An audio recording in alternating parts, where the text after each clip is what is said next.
नमस्ते दोस्तों, हम वापस आ चुके हैं अपनी कहानी का पार्ट 3 लेकर। पिछले पार्ट में आपने देखा, कल रात मेरे कमरे में लिखे गए अजीब मैसेज, बाथरूम के आईने पर उभरे डरावने शब्द, कारपेट के नीचे मिला मिस्टीरियस नंबर 17 सिंबल वाला बटन और सबसे बड़ा शॉक, स्मोक डिटेक्टर के अंदर छिपा माइक्रो कैमरा। और फिर अंधेरे में वह परछाई, नीली चमक और मेरे तरफ बढ़ते कदम। कमरा पूरी तरह अंधेरे में था।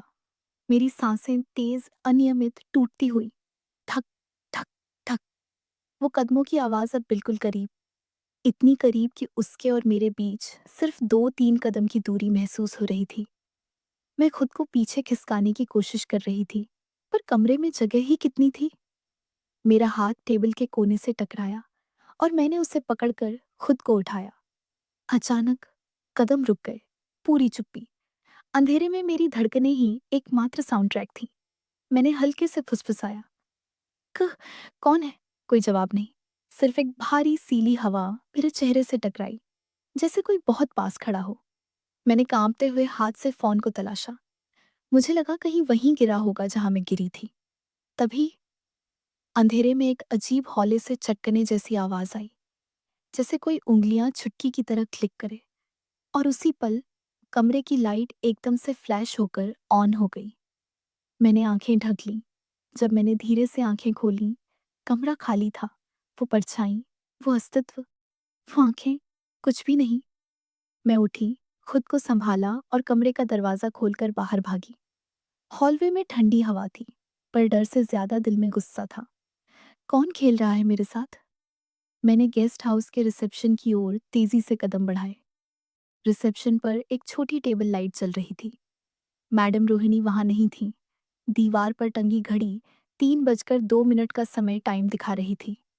मैंने घंटी बजाई, टिंग टिंग, पर कोई नहीं आया। मैंने धीरे से काउंटर के ऊपर रखा रजिस्टर पलटा। कमरे में सिर्फ 3 गेस्ट्स के नाम थे। मैं, वांशी, एक कपल, रिया और समर, रूम नंबर 7। नाम खाली। मैं फिर से रुकी। नाम खाली। किसी को यूं बिना नाम दर्ज किए कमरा क्यों दिया जाता है? और फिर याद आया, मेरे कमरे में जो बटन मिला था उस पर नंबर उकेरा था, नंबर 17। और यह रूम नंबर 7। 7? क्या दोनों जुड़े हैं? मेरे दिमाग में कई शक एक साथ तैरने लगे। मैं कुछ सोच पाती उससे पहले ही पीछे से एक थकी, भारी आवाज आई। इतनी रात को अकेली यहाँ क्या कर रही हो? मैंने पलट कर देखा। मैडम रोहिणी। उनके बाल खुले थे, आंखें आधी नींद में, पर चेहरे पर एक अजीब सी कठोरता। मैंने बिना हिचकिचाहट कहा, मेरे कमरे में कोई था। किसी ने माइक्रो कैमरा लगाया है, आपको पता है?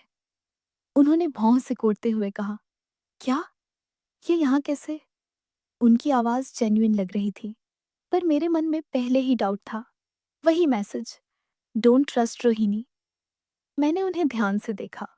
उनके चेहरे पर घबराहट थी, लेकिन आंखों में कुछ ऐसा था जो मैं पढ़ नहीं पा रही थी। उन्होंने कहा, चलो तुम्हारा कमरा चेक करते हैं। हम दोनों मेरे कमरे की ओर चले। हॉलवे में अजीब सी नमी थी, जैसे अभी अभी कोई गुजरा हो। जब कमरे में पहुंचे, तो सबसे पहला शौक मुझे नहीं, रोहिणी को लगा। कमरा वैसा था ही नहीं जैसा मैं छोड़कर आई थी। बिस्तर साफ, नोटबुक टेबल पर परफेक्टली रखी हुई, बाथरूम का आईना बिल्कुल साफ, जैसे उस पर कुछ लिखा ही ना गया हो। और वो माइक्रो कैमरा भी गायब। देखा? उनकी आवाज हल्की सी तिरस्कार भरी थी। यहाँ कोई नहीं था। शायद तुम्हें डर लग रहा हो। मैंने चुपचाप कमरे में हर जगह नजर दौड़ाई। जो कुछ भी हुआ था, सब मिटा दिया गया था, जैसे कभी कुछ हुआ ही ना हो। पर तभी मेरी नजर दरवाजे के निचले हिस्से पर पड़ी। ताजा मिट्टी के पैरों के निशान, मानव के, पर किसी बड़े आदमी के नहीं। छोटे, बहुत छोटे, जैसे किसी बच्चे के। मैं झुककर उन्हें देखने लगी।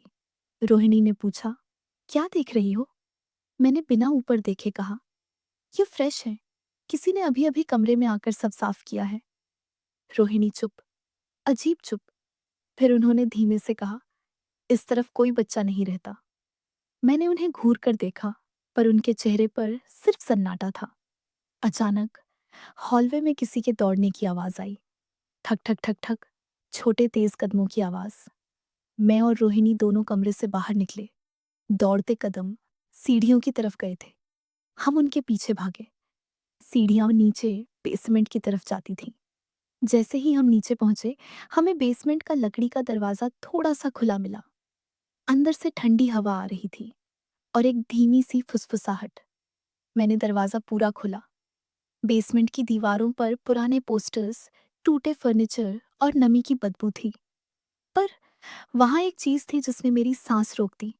दीवार पर गहरे काले पेंट से लिखा था, 17 एक नंबर नहीं है, इट्स एन ऑर्डर। और उसके नीचे एक बच्चा खड़ा था, 7 से 8 साल का, अत्यधिक पीला चेहरा, खाली आंखें और हाथ में वही सिंबल वाली जैकेट का टोन हिस्सा। वो मुझे घूर रहा था, बिना पलक झपकाए। और अचानक वो मुस्कुराया, एक डरावनी असामान्य मुस्कान, और बोला, तुम बहुत देर से वापस आई वंशी।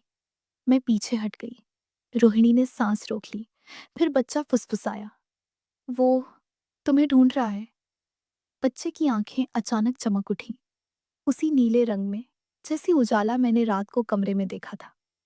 और अगले ही पल बच्चे का शरीर हवा में धुंध की तरह गायब हो गया। अगर आप जानना चाहते हैं कि ये बच्चा कौन था, ऑर्डर 17 क्या है और वो कौन है जो मुझे ढूंढ रहा है, तो पार्ट 4 जरूर देखें। और मिस्ट्री फाइल्स को सब्सक्राइब करना ना भूलें, क्योंकि सच्चाई अब और डरावनी होने वाली है।